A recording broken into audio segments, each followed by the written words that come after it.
Hey, welcome back, Liches. We recently jumped aboard our squid ship, blasted off into Wildspace, passed through the silvery veil, and plunged deep into the astral sea with Spelljammer. Are these spelljamming adventures in space worth exploring? Does this new version of Spelljammer set our minds on fire with the power of a solar dragon? Or do we find ourselves lost in space?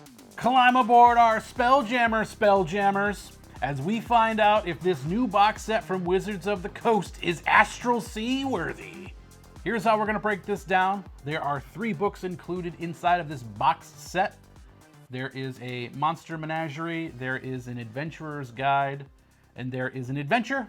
We're gonna go through each book. We're not really gonna talk too much about the adventure, but we're gonna give you our positives, our negatives, and we're going to tear through this entire thing and let you know, should you be spelljamming? I wanna jam it with you. I've been waiting for Spelljammer since 5th edition really became popular. This is one of the most anticipated campaign settings in all of Dungeons and Dragons. It is one of the weirdest. It is one of the wildest. Does this box set do it justice? Let's get into what we like about this box set. So the Astral Adventures Guide is your player-facing resource. This is where you're gonna get your new playable races. You're going to learn about spelljamming. You're gonna learn about spaceships. You're gonna learn about a couple magic items, some new backgrounds. That's basically it. And there's one little location. Let's start off with the playable races. There's 6 or 7 of them included. Which one do you really like? What's your favorite? My favorite's definitely going to have to be the Thri-Kreen. They hail from Dark Sun. A little boosted armor from their carapace, insectoid armor. It seems like they could use a 2-handed weapon and then also use an offhand attack. They're able to blend into their surroundings. They can communicate telepathically. Do they have their own language that they speak? They do have their own language. They can speak in common to other races through telepathy. Through telepathy. So they're hearing, they're right, stupid, but they can't speak common with their mandible mouths. Yeah, their predator mouths. I'm a monster kind of guy. Being able to play as a plasmoid. The illustrations for those guys are fantastic. Their powers are pretty cool. So you're like Seth Rogen from Monsters. What was his character? Yes, the blob, the little blue blob. That is 100% what this is. You can move into 1-inch spaces as long as you're naked. You know, blob stuff. Yeah, that's what everyone wants to be, is a space blob. I also like the GIF, the big hippopotamus boys. GIFs. They actually. Here's the thing. They actually in the GIF write-up, they make the joke about GIF and GIF. They do? There's actually they actually bring in modern internet meme nonsense of how it's built into their actual ancestry and race, that some of them say GIF and some of them say GIF. No. It's so stupid. They are very adept at blowing people's faces off with gats and muskets and laser beams and all sorts of things. Yeah, the player races are okay. They're not okay. I actually really like them. They're very weird. Yeah. They're what I expected. The auto gnomes are great. The only one I'm not really thrilled about are the astral elves. They're kind of boring to me. It's the humans of the Spelljammer world. Yeah, pretty much. The next big chunk out of this book are the Spelljammers. The ships, all the weird nautical, aquatic, weird-ass ships that are basically what defines this setting and what makes it so weird and wonderful. They did a really great job of filling an entire section of spelljamming vessels, having them all flavored to do their own specific, special, quirky thing. You have vessels that are fast, slow. There's one that has a giant, massive cannon built into the center of it. The Bombard. The Bombard. Yep. There's a Scorpion one. The Scorpion one, it grabs onto ships and can tear them to pieces, right? There's one that has a living... a tree. A living tree. The living ship has a tree on the helm. Yep. Just neat stuff. Really interesting touches. There's maps. There's little blueprints of how they're all laid out. They don't bog you down with a ton of statistics and things of that nature. And the ship vessel section is so large. It makes up a huge chunk of it. Yep. Each ship gets its own page. That's how big that section is. Yeah, and full there's 18. spread. How many ships? I think there's 18 of them. And then it goes over the rules of how they fly, there's like the air bubble rules. There's a brief space combat section. Small stuff on that. We'll touch on that a little bit later. The last section is the breakdown of a place in the multiverse called the Rock-a-Brawl. This is basically the only campaign location that they're giving you. It's like a giant city on top of an asteroid or something, right? Yep. You know, the beholder that owns a tavern. A large Luigi! A large Luigi. That might be my favorite illustration in all of 5th edition. It's this like super jovial beholder that's all like a tavern owner named Large Luigi. All his eyes are looking around. It's like, oh, how can I help you? Oh, do you need another drink? And like, I'd like to imagine that when he gets really, like, if he gets to throw you out of the bar, he just disintegration rays you. Yeah. And then some, like, a little robotic gnome comes by and he's like, just like swipes it up into a dustbin and just like throws it away. Then crawls into a hole. Yep. The Rock-a-Brawl is really cool. It's fleshed out with a lot of weird locations. They give you a full poster map of it. So there's that. We like that. And that's really everything included in the Astral Adventures guide. Let's dive into the Boo's Astral Menagerie. Everything is astral. It's like Boo from Mario. Right off the bat, when you open up the menagerie, you are given a wonderful plethora of random encounter tables that are for ship encounters, Wildspace encounters, and Astral Sea encounters. I love having random encounter tables, and I like that they have them for basically the 3 elements of Spelljammer, which are other ships you're going to encounter, Wildspace, and the Astral Sea. Mm-hmm. And then we get a full breakdown, pretty large library of new creatures. Mostly new. I've noticed 1 or 2 of them are from Morden Kanan's Monsters of the Multiverse. I think there's 1 or 2 that are recycled, which is... It is what it is! But we do get groups of enemies, some groups of enemies that might be working together, as well as some good low-level monsters to fight, which are typically just your player starting races. Let's talk about some of the ones that really get our engines going. First up for me is the Space Clowns. I know some people think these are really dumb for their inclusion. As a lover of cinematic trash and B-movies, Killer Clowns from Outer Space is one of my all-time favorite movies. And I love having Space Clowns in Spelljammer. They're kind of low level, they're really freaky and weird, and they have their own sort of realm. They do, yeah. Clown realm that's not really... Clown space. It's not really developed at all, but left to your own sick-ass imagination, I'm sure you could come up with something really messed up. They are known for having festivals, tons and tons of festivals for everything. Revelry. And yeah, those are great creatures. It just, without it, you don't know what the boundaries are of Spelljammer. Yeah. Those creatures like that, they really set the bar for how wacky wild this is. Yep. There's a tall creature called the Braxit. It's got a big, thick back and long arms and a very short snout with razor-sharp teeth. Really looks like a Rancor from Star Wars. It does seem that way, doesn't it? Love run something like that. There's the Eyemonger, which is a massive asteroid beholder floating around in space. The next thing that caught our eye are something called Kindori, which are these massive, gargantuan space whale creatures. If you've ever played like the Xenoblade Chronicles games where they just have worlds on top of these massive creatures that float throughout space, or if you've read Discworld where there's an entire planet perched upon an elephant and space turtles, that's sort of what I get with these guys. Again, it's a pretty wild concept, but something that I would really be blown away with if I'm running through a campaign and my players didn't think that this was a thing that could exist. I love them. It's really cool. Good seed for an adventure town. Oh, yeah. Existing on the back of a space whale. Yeah. So freaking cool. So we also have murder comets in Spelljammer. They are... They are elementals that are created by evil spellcasters who kind of tie their spirit to a collection of primordial earth and fire. Naturally. Hurled through the universe at their targets. They apparently take on the face of the caster. Again. Like screaming. Naturally. Yeah. You know, I mean, if you're going to throw out a murder comet, you might as well put a signature on that bitch. Oh no, You! It's that guy! In Boo's Astral Menagerie, there are plenty of weird and wonderful, cool creatures that will really help you in your spelljamming one-shots or even your campaigns. There's a lot of history and lore with those little bad boys. We're pretty stoked about what's inside this book. The third and final book within this box set is another 64-pager. We may not have mentioned it, but the Monster Menagerie is also 64 pages.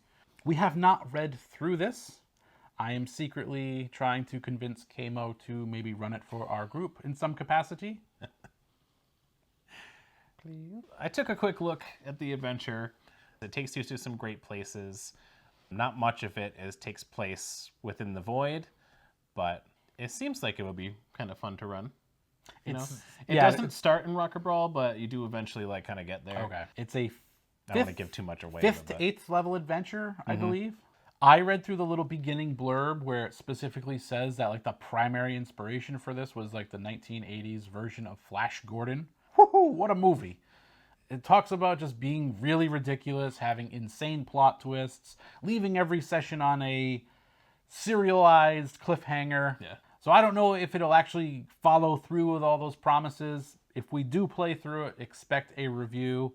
We got a little backlog on the stuff we're playing through right now, but It takes time to play. it does take a little time.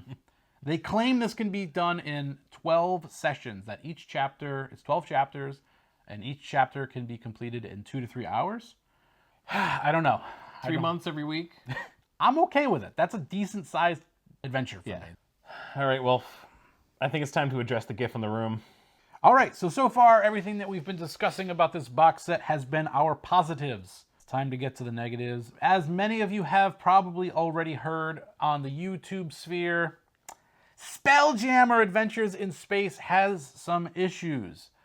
And the GIF in the room is ship-to-ship space combat. What's the one thing we keep hearing about is the missing ship-to-ship combat section of this book. I mean, if you're comparing it to AD&D version, 2nd edition version, yeah. I mean, it's basically missing. Because that's an entirely different game from those versions. Yeah. Adding things like facing rules and having different classes of vessels in an alphabet list from A to K. And God, I totally understand, though, why they shy away from that and why they have tried to take such a simple direction with ship-to-ship combat. Yeah. Ship-to-ship combat is not non-existent in here. It's in there. I feel like from other sources, they make it seem like they didn't mention a single thing. Mm-hmm. It's in here, it's basic, and yes, it's very brief. And most of the battles are not meant to take place over long distances. They kind of don't care that you're in a theater of the mind space for this. They almost built it as if you are going to be playing on a map, and the longest distance that you have is how big your playing map would be. What is every class supposed to be doing on the ship during a space combat? Mm-hmm. Are they going to be using weapons that are on the ship that they're not? Are they attuned with? Would they know how to use these things? Is that what they're trying to do? Are they trying to control the ship? Are they trying to use weapons? So maybe some of them would be kind of left out from a job. Your spellcasters could probably cast spells if you're close enough. Within range. Your melee people are going to be twiddling their dicks. Mm-hmm. Maybe firing ballistas and catapults or whatever. Which kind of gets me because, yeah, you probably should have the martial classes using ballista, using the mangonels. I don't know why there aren't any cannons. The bombard. Yeah, the bombard ship has a cannon on it, the massive cannon. Like, why aren't there regular ship-to-ship cannons? Like, I would totally have the GIF make some of those and have my players be able to buy them and attach them. I think that ship is the GIFs. It is the GIF ship, yeah. The bombard. Yeah. Yep. So it makes sense that they're the ones that have the weaponry and the on firearms. I agree. What is here is incredibly vague, but I'm okay with that because I feel like I could make it work. This shouldn't come as a surprise. 5th edition has been moving towards a streamlined and more simplistic game for the past few years now. As like your big sort of role play heavy Epic storytelling seems to be the way that they're headed. They don't want the rules to get in the way of telling those big epic stories. And that is sort of what they've been moving towards if you follow their releases over the past couple of years. So they also don't want to stray too far from what their basic rules are. So if they're adding completely new rules that only pertain to this, yeah, that's really not what they're looking for. They're looking to use existing rules to try to tell the story of ship-to-ship combat. Sure. And I don't like thinking about this in a sci-fi setting. I like thinking about this in a fantasy setting where ships kind of had to get within skirmish range. Sure. Just because they're out in space in Spelljammer and we want space mechanics doesn't mean that we can hurl cannonballs at 2,000 miles an hour and it just keeps increasing because it's and it goes in a straight line because it's space. Like I don't need that. Or in a astral ocean that's filled with oxygen somehow and like reasons. So and space clowns and vampirates. We're still in fantasy with science fiction trappings. Themes. Yeah. Yes, 100%. And I realize that with this $80 box set, you're expecting a little bit more in terms of those space ship-to-ship combat rules. We get that, but we don't have such a big problem with it. We don't think this is the biggest problem with this box set. No, each of these 3 books, 64 pages a pop, which is 192 pages total, which is incredibly meager, and which leads us to our biggest problem with Spelljammer that nobody seems to be talking about, is that this is not a campaign setting. There's no campaign setting in this box. It doesn't exist. There's no world building. There's no lore. There's no teaser opening to get you excited to play. It immediately breaks down into nonsense terminology. Yeah, the introduction is like, here's some terminology you should know. Wildspace, astral plane. There is nothing to be like, you are out on the astral sea as Spelljammers, exploring wild space and beyond. Boarded by pirates, attacked by sea whales. There's none of that. There's none of it explaining how you can use the astral sea to get to realm space, and you could get to Kryn space, or gray space, or any of these other realms. This is like about traveling all these stupid ass worlds that are interconnected. This is the multiverse book. This is the multiverse book, and how you get from here to there, hither and yon, and there is zero, practically zero. You have to really dig in with a fine-tooth comb to find out any sort of world building and lore inside of this book. The only place that it's baked into are in the creatures. Yep. There's no world building here. We've done a video about building your own world, and those steps are not taken in this. Like, they need a map of the multiverse in here. Yeah. To show you that the space between is the astral sea, and you can go to any of these places and maybe give you an introduction to each of the places. It might be an introduction to Eberron. So what? You get a little introduction to Eberron. You get a little introduction to another setting. An introduction to the primordial earth plane of fire. Helps you sell more books. Why is there no rules in here for creating your own wild space solar systems and planets? There's nothing in here. It literally tells you, there's a tiny paragraph that's like creating your own places. It's like, use the 2 from the adventure as a guideline. Really? That's what you're suggesting to do, is just rip off what's in your adventure that's in there? You're not going to give us random tables that we can roll on to have, it's like, oh, it should have a sun, some planets, and some moons. Yeah, no shit! There are 2 examples in the adventure that it suggests you to build it off of. Like, just 2. Just 2, and there's no random tables to roll on for you to populate what these planets are. I feel confident that you could run this adventure that's provided in this book. After that, I don't know if a novice DM would be comfortable running adventures in Spelljammer with what's provided. Yeah. Because I know Wizards of the Coast, and unfortunately with 5th edition, they do not revisit most of their settings. They do not revisit most of their products.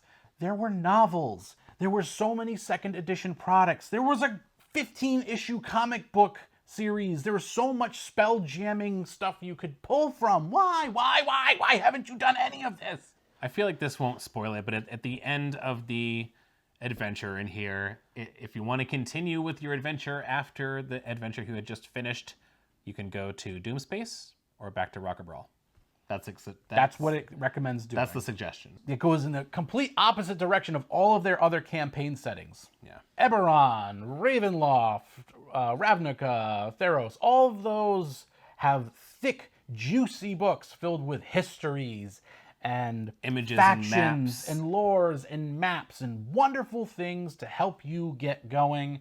So that is our biggest complaint with this $80 box set. There is also no magic item list in here. There's no additional magic items. There's one. There's one. Oh, it's the navigation system, Yeah, right? The Ori. Oh, there's also the fish suit. The fish suit, yes. Ooh. Okay, so there are 2 magic items listed in here, but there isn't an appendix of weird, cool spelljammy stuff. of like loot to roll on, right? Yep. There's like no random tables of weird, wacky spelljammer loot and magic items. Nope.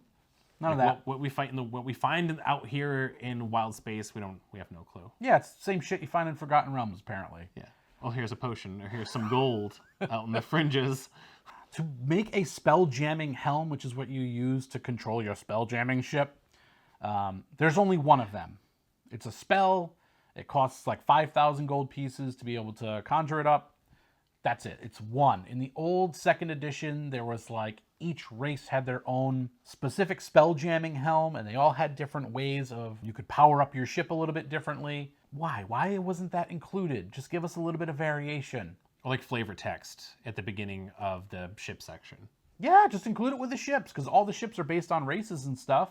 That's gone. That's not there. No. There's also a ship mechanic that is listed on each ship called a damage threshold. It is part of the original rule book. Yeah, it's in the player's handbook. It's in the player's handbook, but it's just a rule that's not often used. I think it's used for castle walls and kind of gargantuan objects that you'll be attacking. It's like armor in other tabletop games where you're hit with an attack, it does damage, but not 15 damage.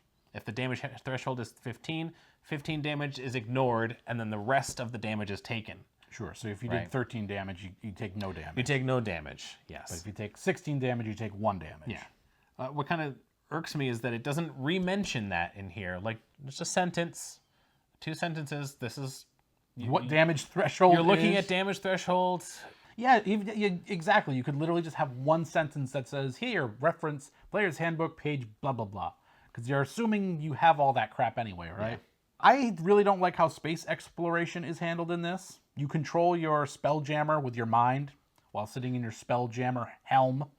And it's essentially about as complex as being like, hey guys, we're going to hop in a carriage from Waterdeep and go north to Neverwinter.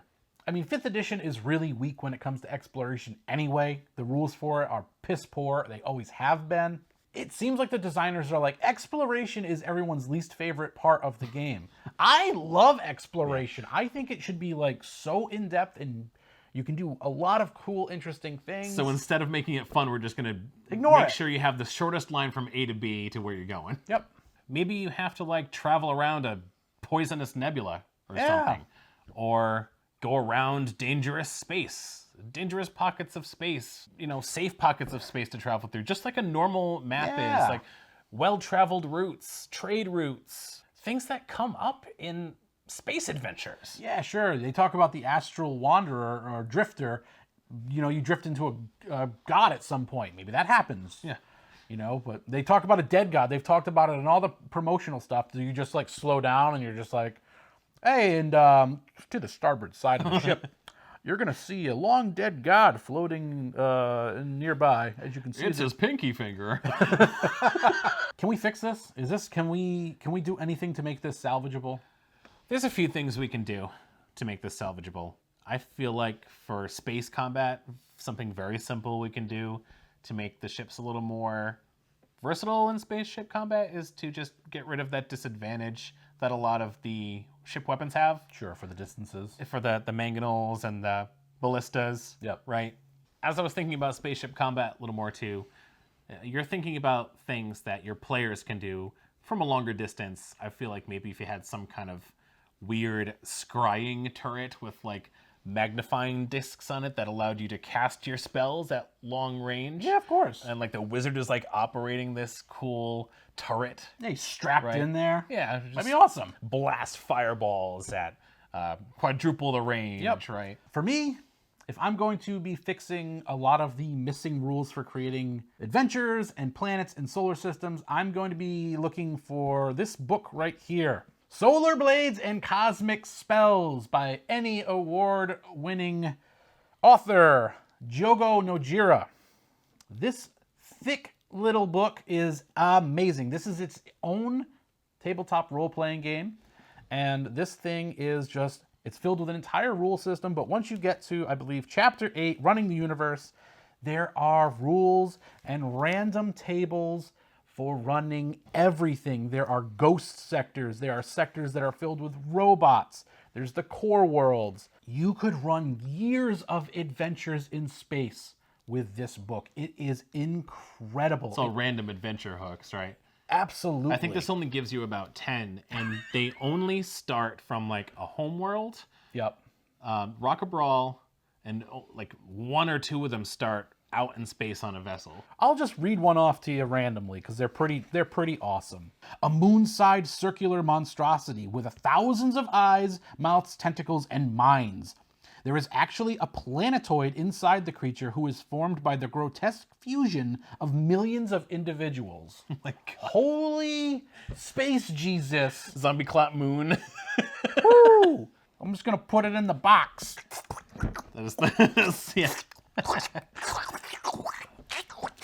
On top of that, if you need inspiration, the adventure specifically, it tells you that it's based on Flash Gordon. I say go even further. You're going to want to watch Barbarella. You're going to want to watch Star Crash, Battle Beyond the Stars. It's very much like the world from Guardians of the Galaxy. Yeah, there you go. That's an Wacky. actual good movie. Yeah, there's creatures out in space. It's wacky. It's whimsical. Also, Fifth Element is a really great world to pull from. Valerian is another one by the same director. That would be another good world to pull inspiration from. There's comic books, the Valerian comic books. Final thoughts time on this box set. We're ready to launch this thing into space, get rid of it, get it out of our sights.